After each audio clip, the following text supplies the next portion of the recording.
Oh, pick me, pick me. I'm lactose intolerant.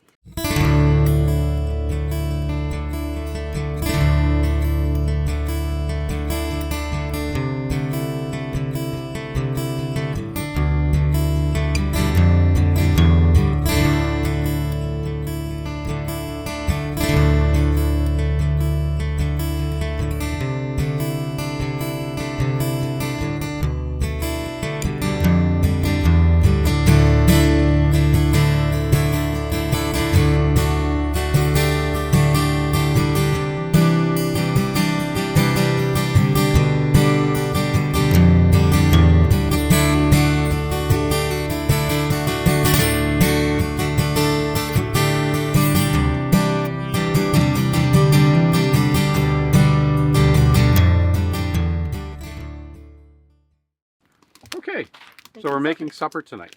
What are we having for supper? Beans and couscous and cheese bannock. Are you excited for cheese bannock? I am very excited for cheese bannock. I'm excited that I made you excited. So, these are just regular canned beans you get in the shelf. I put them on my fruit leather tray or fruit roll-up tray or whatever you call it on your dehydrator. It takes less than 6 hours to dehydrate. This is 2 cans of beans for 4 people. This should be adequate because we're going to mix that with couscous and it makes a delicious meal. It is good. In with this, I have it in a Ziploc bag because you just cover and cold soak these for about 20 minutes with normal clean filtered water. But to add an extra layer of dehydration protection, I have these lovely things from pill bottles that we save and have a friend that works at a pharmacy that saves them for us. And we're going to reuse those and put those away in a Ziploc bag so they don't absorb moisture from everywhere else. We're going to put these in a pot. Oh. One of the reasons we dehydrate a lot of different foods too is because we have different allergies or different food preferences too. And a couple of people we camp with have lactose intolerance. There are issues. Oh, pick me, pick me. I'm lactose intolerant. There are issues with fat content in different foods, and although there are really great dehydrated meals out there, there's some of them that we just cannot consume. So it takes a little bit of extra prep time, but it's actually a lot cheaper to do this, and it's just I think it's just a lot tastier. Myself. We have a big family, and we tend to go camping with family. And if you're making or buying Mountain House, for example, or anyone, not picking on Mountain House, but as an example, They're a dehydrated good meal are $15 a meal. You multiply that by 8, that's a very expensive dinner out.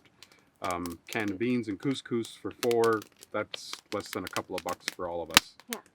So cold soaking. We're just going to pour enough water to cover the beans. Probably like the rice rule, 1 knuckle up from your finger. It helps because as they hydrate, we're going to have to stir. And hey, I got a spoon here that'll work. I know. And you know what's great about this spoon? Is it burns afterwards and you don't have to do dishes. I love that spoon. So as this hydrates, you'll have to come back to it and maybe add a bit of water. It's going to take about 20 minutes of cold soaking and then a little bit of water as you put it on the heat to boil. And we've done this before. We've had the baked beans like this before, and you cannot tell that they've been dehydrated. They are very good. So actually, I guess if you even made, I guess if somebody did homemade beans, they could do it too. Oh, for sure. You know. Oh, we should.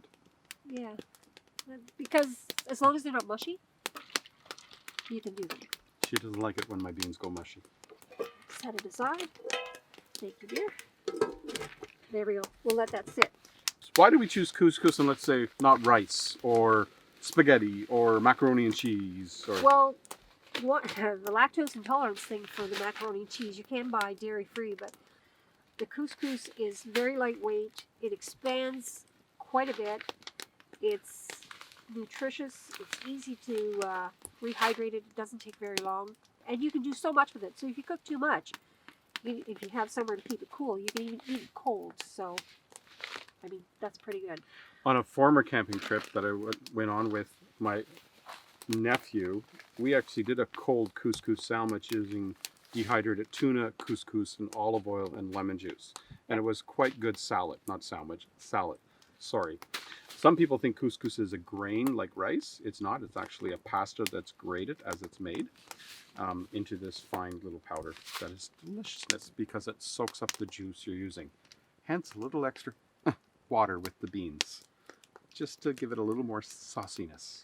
I like saucy. Yeah. The other thing too is if you're not fussy about couscous, you could also bring quinoa because that's nice and light, easy to pack, and very healthy, high protein. If you're not campfire cooking like we are right now, couscous also has the advantage of using less fuel to cook because you just add equal parts couscous to water, bring water to a boil, add the couscous, remove it from the heat, and leave it sit for 5 to 10 minutes, and then fluff it with a fork. That's 4 portions of couscous in a little half a Ziploc sandwich bag. Yeah. So it's definitely a good win on a portage. So we've been cold soaking for about 20 minutes with the beans. We've added a little extra water because we're going to put it on the heat now, and it's going to evaporate a little bit. We're going to cover it so no more ashes go in it because the fire's roaring right now for the bannock. Camp hack, probably said this before in another video. Hold your hand 3 to 5 seconds over a fire that's 350 degrees or a 3rd degree burn if you hold it too close to the fire. Use your common sense. Right there, I'm feeling that's about 7 seconds. So we're looking at a medium heat, not a high heat.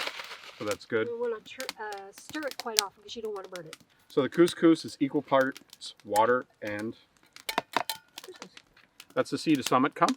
I really like these cups because they're not bulky when you pack them up. They weigh light. They're silicone. They're easy to clean. They don't hurt your hand with a hot coffee in the morning like these do. Well, these nest inside Nalgene. They're not bad either. Okay. So equal parts couscous. There's also measurements on the inside of these cups. That's what Lily was staring at. So I did pack 2 cups in. Okay. Just put a little bit. That is going to be a lot of couscous. That's okay. You got a lot of hungry people at camp. You add that to hot water. So we're going to take the hot water off here. You want boiling water to the couscous. Stir it. All right. Watch your fingers. 2 cups. And a little bit of my tissue off the tip of my finger. You just leave it off the heat. Obviously, it depends on temperature. If it's a really cold evening, you don't want to leave it where it's going to get cold, unless you're into cold couscous salad. Cold couscous salad. Say that 10 times fast. No, you won't. So we're just going to leave it here by the warming of the fire, but without it on the direct heat.